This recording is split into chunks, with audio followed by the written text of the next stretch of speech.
Welcome back to another episode of Power Talk. I'm your host, Tom Power, and today we have a fantastic guest joining us.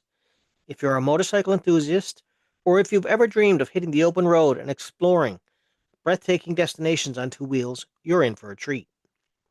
Our guest today is Philippe Halleaux, the founder of Motorcycle Travel Quebec, one of the leading platforms for motorcycle travel in North America since 2009.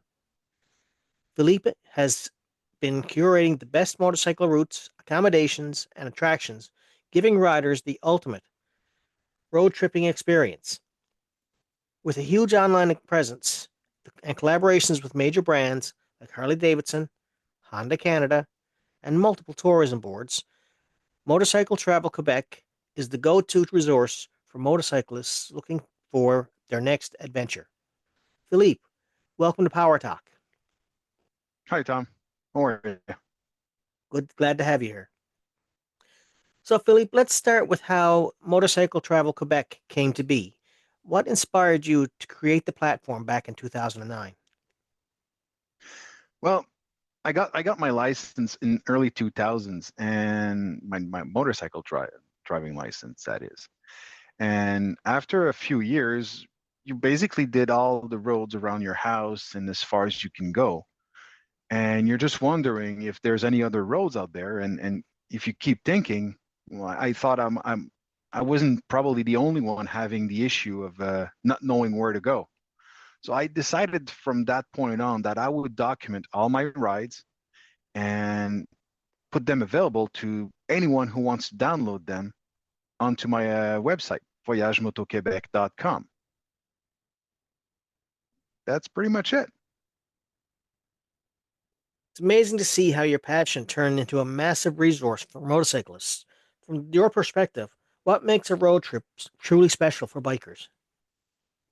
Well, you need a few elements to make a good road trip. You need good roads, you need good scenery, and you obviously need a few places to stop and explore. Museum, restaurants, any kind of activity you can do in your preferably in your motorcycle gear, right? That's pretty much it. Your platform has an incredibly engaged audience with 6,000 Facebook followers, 610 monthly reach, and staggering 16 million monthly views on Google reviews. That's some serious traction. What do you think keeps riders coming back to Motorcycle Travel Quebec? Well, the way I've always wanted to the website to reflect the motorcycle spirit and experience. And our motorcycle community has always been about sharing and never about charging or billing one another for road knowledge and exploring. And that what makes it what makes my website so special. You, you just go on our website, you explore the itineraries, and you if you see one you like, you just download it. There's no barrier, there's no registration, there's no pay me here or put your email address there. It's simply just grab and go. Put this on your GPS and just roam the roads. That's what the website is all about. That's impressive. I love that you're able to grow without relying on paid advertising. It really speaks to the quality of what you're offering. What kind of feedback do you get from your audience? Any particular memorable stories from riders who've used your itineraries? Often people will share their pictures and then their stories on some groups that on Facebook groups mostly because we're all most motorcyclists that are road tripping are mostly in their 30s and 40s. So we're still on Facebook and Instagram and these social media. So sometimes I'll see people that have downloaded my itineraries, which will just go back on these group and just post about their trip. Or sometimes they'll even send me updates on an itineraries I've published years ago about that. You know, there's a new restaurant in town, or there's a new place to stop, or this parking has been paved. Because let's face it, if you own a motorcycle, there's only a kickstand away from falling off. So we want to make sure we're parking our motorcycles in the right places so they don't fall. So these are all kind of feedbacks I'm getting from everybody. So it's almost like a participative platform, almost. Hmm. Now I have to ask, if you had to pick three must-ride motorcycle routes in North America, what would they be and why? Well, of course, being from Quebec, there's at least the road 138 that runs along the north shore of the St. Lawrence River. It goes from almost in the border of United States and Ontario and crosses the St. Lawrence River and goes all the way up north, almost to Newfoundland and Labrador. So this would be one of the most beautiful roads we have in Quebec. Um, Another one in the same area, which goes almost to it's a part of the Trans Labrador Highway, and it goes all the way to the Daniel Johnson Dam.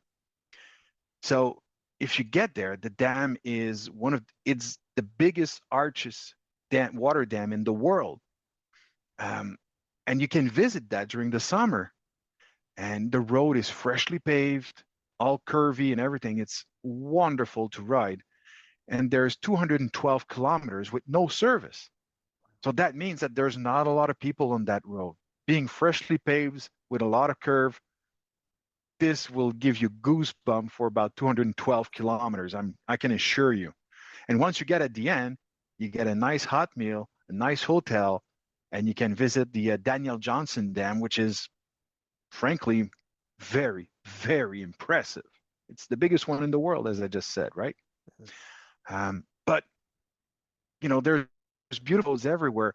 If you go down in the Midwest, you can travel a road between Las Vegas and Kingman, and it's a part of the old Route 66, and it's very, very curvy, pinhead needles, and then turns and curves up to the point where they've people have crashed in this road back in the 50s with their car, and they took the people out, but they left the car there because it's so complicated to take them out. And this gives you some of the most breathtaking places you can get. And once you get to Kingman, which is a ghost town that miners have left and abandoned, well, they've also abandoned all of their burrows. So these burrows are just roaming free in the area, which it's they go into stores, they go around and they try to sneak your snacks off of your pockets and everything. This is some of amazing roads. Um, a little bit closer to us, you'll have the famous Road 129 in Kentucky, which is also called the Tail of the Dragon. That little stretch of 11 miles road gives you 412 curve on an 11-mile stretch, which is incredible. Incredible. Wow, those sound incredible. And when it comes to accommodations and dining, do you have any favorite motorcycle-friendly shops that stand out? Well, of course, my sponsor, Rock Motorsports here in Sherbrooke, I have to say, they've been encouraging us for me for quite a while, and they've been very patient with all my repairs and breakdowns. So they've always been there for me, and that's part of this Kawasaki spirit.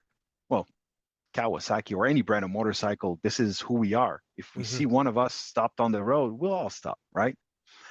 Um, but anywhere I've been in any dealership, whenever it was a Harley Davidson with my sport bike, I've always been a welcome part of their family, and they've always, welcomed me with open arms. So yes, the motorcycle dealerships are a big part of it, and any restaurants you want to go, they'll always and very, very welcome you because they know you can get in there. You'll be having a happy meal, and then you'll go on your way and speak about it to your fellow riders.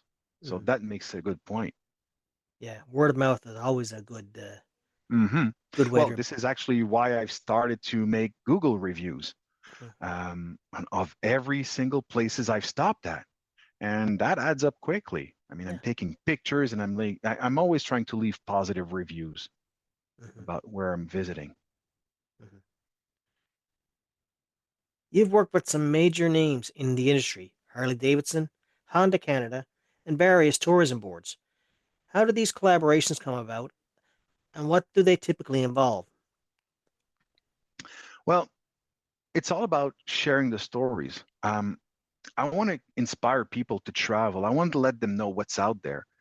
And the brands, Harley Davidson, Honda, Kawasaki, they'll support me and they'll help me. And most of the time, they will lend me a motorcycle so I can try to bike, report about it, and tell the people what it's all about this particular bike. And if I'm going to do it, well, I might as well do it in a beautiful scenery in a beautiful environment. And this is where I get the tourism boards involved. And I think it's a win-win because I get to speak about all of these brands across all of these beautiful places, and that it kind of get the word around about these roads and these places. And you can see that it's possible to do it with a big gold wing or a smaller tiny bike. And this is where the pleasure is that it's a win-win situation for everyone involved. The brand gets, the popularity and they get the reviews they want. And the tourism boards, they get heard all across my channels and my social media because these tourism boards mostly depends on people sharing their story. They don't have that much budget, and a lot of them are working with very, very limited options. So they're always happy that we're sharing these stories about their places and where to go and where to stop. Um, Citing just one example, I was traveling on the North Shore on the 138, and somebody spoke to me about a smokehouse. And I've been to that smokehouse, and I got the warmest welcome you can expect. And they took me in, even if they were closed, they took me in, and they got me. They allowed me to see how their process of smoking salmon was going on, and what they do with all that smoked salmon. And I have to say, I ended up buying way too much smoked salmon in way too much different varieties. And when I got home, none was left. Yeah, it's great to see brands and tourism boards recognizing the value of motorcycle tourism. Have you noticed any trends in the industry, like more riders taking longer trips, a shift towards certain destinations, or even changes in the types of motorcycles being used for touring? A lot. Well, I've been riding motorcycle for 25 years, and earlier in the early 2000, it was a lot about the big road bikes and then the Goldwings and the Harley Davidson, which are still actual today.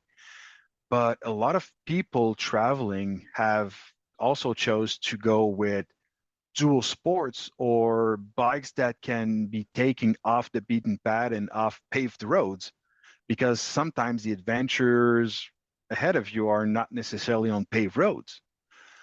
So there's a big shift towards this kind of industry, and also seen that the bikes are getting smaller. The engines are getting smaller, but I'm guessing that with the technology evolving over these last 25 years, performance are not being less. I mean, the engines are lighter and they allow you to do a lot more stuff.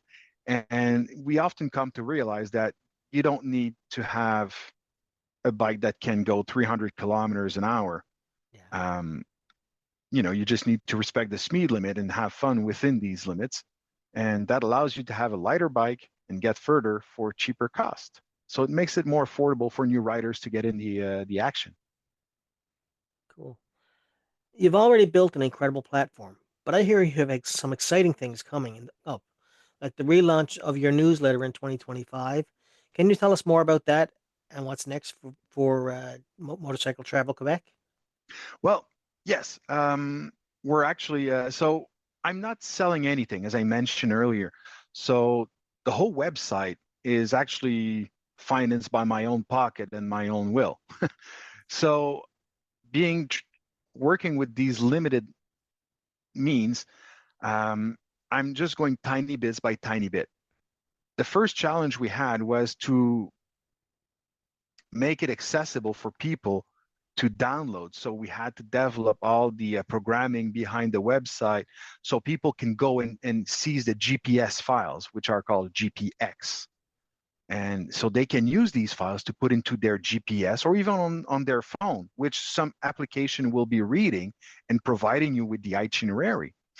But I also came to know, and people told me that some of them prefer Google Maps. So I am then also working with Google and putting the Google Maps available on my website so you can share it with your friends. You can um, use them on your bike as you want. And you also get the bonus to have all the little pinheads where you can see all my Google reviews and making sure that all these places are still existing. Okay. So the newsletter is also another means, an additional means of sharing the important information to these people, because I'll be trying to send one newsletter every month with every itineraries I've done during that month, so people can take advantage of that. Mhm. That's fantastic. I'm sure a lot of riders will be excited about that. Where can people follow you and stay updated on all the latest routes, reviews, and travel tips? Well, there's always the website, which is the main source. So that's voyagemotoquebec.com. But you can also type in, go on Facebook. I'm very active on Facebook. I got a whole page. So everything I do gets posted on Facebook. I've also had been posting some of my sponsored itineraries on YouTube. So you can visualize a 3D version of the itinerary with some highlights and pictures, always to draw you back to the website where you can actually download the itinerary and actually read the whole ride report on where to go, where to stop, and how to make it to the end. For example, I was talking earlier about the Manic 5 or the Daniel Johnson Dam.